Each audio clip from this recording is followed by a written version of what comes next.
اعوذ باللہ من الشیطان الرجیم بسم اللہ الرحمن الرحیم۔ معزز ناظرین السلام علیکم ورحمۃ اللہ وبرکاتہ۔ امید ہے آپ سب خیریت سے ہوں گے۔ اللہ تبارک و تعالیٰ آپ کی زندگیوں میں رحمتوں اور برکتوں کا خاص نزول فرمائے۔ آج ہم اسلامک لا آف اٹریکشن کی بات کریں گے۔ آج کل سوشل میڈیا پہ اس حوالے سے بڑا ہی ایک آپ کہہ سکتے ہیں کہ کوہرام مچا ہوا ہے، اور بالخصوص ہمارا جو پڑوسی ملک ہے بھارت، وہاں کے جتنے بھی موٹیویشنل سپیکر ہیں یا یوٹیوبر ہیں وہ لا آف اٹریکشن کی بات کر رہے ہیں۔ تو میں نے سوچا کہ اس کو اسلامی تناظر کے حوالے سے بتاتے ہوئے اس کے مثبت اور منفی پہلوؤں کو آپ کے ساتھ شیئر کیا جائے اور بتایا جائے کہ کیا پڑوسی ملک میں جو تعلیم دی جا رہی ہے اس حوالے سے وہ 100% ٹھیک ہے، یا اس حوالے سے ہمارا کیا موقف ہے، یعنی اسلام کا کیا موقف ہے۔ لا آف اٹریکشن کے حوالے سے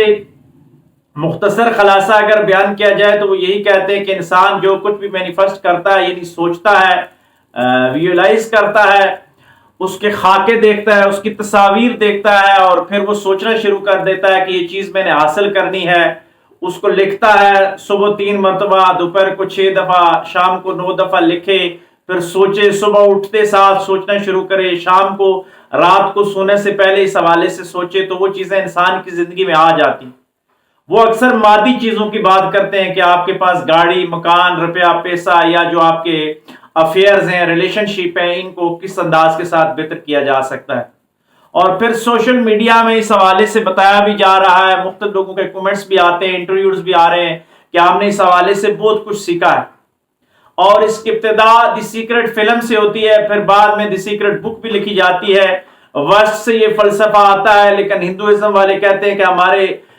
ہندوازم کا جو مذہب ہے اس میں پرانی جو ہماری مذہبی کتابیں ہیں، گیتا وغیرہ، وہاں پہ یہ چیزیں لکھی ہوئی ہیں اور یہ چیزیں موجود ہیں، یعنی نام ابھی ملا ہے اس کو لا آف اٹریکشن کا، لیکن سوچ کے حوالے سے یہ بات پہلے موجود تھی۔ عام اسلامی تعلیمات کے حوالے سے سوچنا شروع کر دیتے ہیں کہ اسلام اس حوالے سے کیا کہتا ہے، کیونکہ انسانیت کے لیے فائنل ورژن جو اللہ تبارک و تعالیٰ کی طرف سے ہے وہ اسلام ہے۔ اسلام جس چیز کو حکم دیتا ہے وہ انسانیت کے لیے بہتر ہوتی ہے، اور جس چیز سے منع کرتا ہے تو وہ انسانیت کے لیے نقصان دہ ہوتی ہے۔ سمپل یہ فلسفہ ہے۔ تو اسلام جو ہے یہ ایسی چیزیں سوچنے سے ایک حد تک منع تو نہیں کرتا، لیکن اسلام نیک گمان اور اچھے گمان کی بات کرتا ہے۔ حدیثوں میں اس طرف اشارے ملتے ہیں کہ حضور نبی کریم صلی اللہ علیہ وآلہ وسلم نے فرمایا کہ اللہ تبارک و تعالیٰ بندے کے گمان کے مطابق اس کے ساتھ فیصلے کرتا ہے، لیکن یہ گمان کو بھی آپ 100% تک نہیں لے کے جا سکتے، بلکہ اچھے گمان اپنے اچھے اعمال کے ساتھ آپ مثبت پریکٹیکل وے اختیار کرتے ہوئے پھر اچھا گمان اختیار کریں گے، اچھا گمان اپنے رب پہ رکھیں گے، اچھی سوچ رکھیں گے تو اس کا پھل اچھا ملتا ہے۔ لیکن اسلام درمیان میں یہ بات بتاتا ہے کہ آپ کی ساری کوششوں، ساری محنتوں کے باوجود اگر کوئی چیز نہیں ملتی تو وہ غیب کا علم اللہ تبارک و تعالیٰ کے پاس ہے۔ اللہ کے علم میں ہوگا کہ یہ جو نعمت ہے یہ اس انسان کے لیے اچھی نہیں ہوگی، لہٰذا اللہ نے آپ کو نہیں دی، تو اس پہ صبر اور شکر کرنا چاہیے۔ لیکن دوسری طرف مینیفیسٹ ضرور کرنا چاہیے، اپنے آئیڈیاز کو ریئلائز کرنا چاہیے، دیکھنا چاہیے کہ ہمیں یہ ضرور ملے گا، تو اس حوالے سے ضرور سوچنا چاہیے کہ ہمیں صبح و شام جنت کی طلب کرنی چاہیے، قبر کے عذاب سے پناہ مانگنی چاہیے، گناہوں سے بچنے کے حوالے سے بات چیت کرنی چاہیے، اور اس کے ساتھ ساتھ پھر مثبت انداز کے ساتھ اپنی دنیا کو بہتر کرنے کی بھی کوشش کرنی چاہیے، کیونکہ دنیا بہتر ہوگی، دنیا آسان ہوگی، دنیا اچھی ہو جائے گی تو پھر ہماری آخرت کی تیاری اچھی ہو جائے گی۔ آپ قرآن کا فلسفہ دیکھیں کہ قرآن ہمیں جب دعا سکھاتا ہے حضور علیہ الصلوۃ والسلام کی زبانی، تو وہ یوں دعا ہے کہ اللہم ربنا آتنا فی الدنیا حسنۃ وفی الآخرۃ حسنۃ وقنا عذاب النار، کہ پہلے دنیا کی بہتری کے لیے دعا کی جا رہی ہے اور پھر آخرت کی بہتری کے لیے دعا کی جا رہی ہے۔ حضور نبی کریم صلی اللہ علیہ وآلہ وسلم کی اس مشہور حدیث کا مفہوم کہ آقا علیہ الصلوۃ والسلام نے فرمایا کہ دنیا جو ہے یہ آخرت کی کھیتی ہے، تو جس بندے کی کھیتی اچھی ہوتی ہے، اسی کی فصل اچھی ہوتی ہے، وہی پھل کھا سکتا ہے۔ تو دنیا کے لیے ہمیں لا آف اٹریکشن یوز کرنا چاہیے اور آخرت کے لیے بھی کرنا چاہیے۔ ہمارے صوفیاء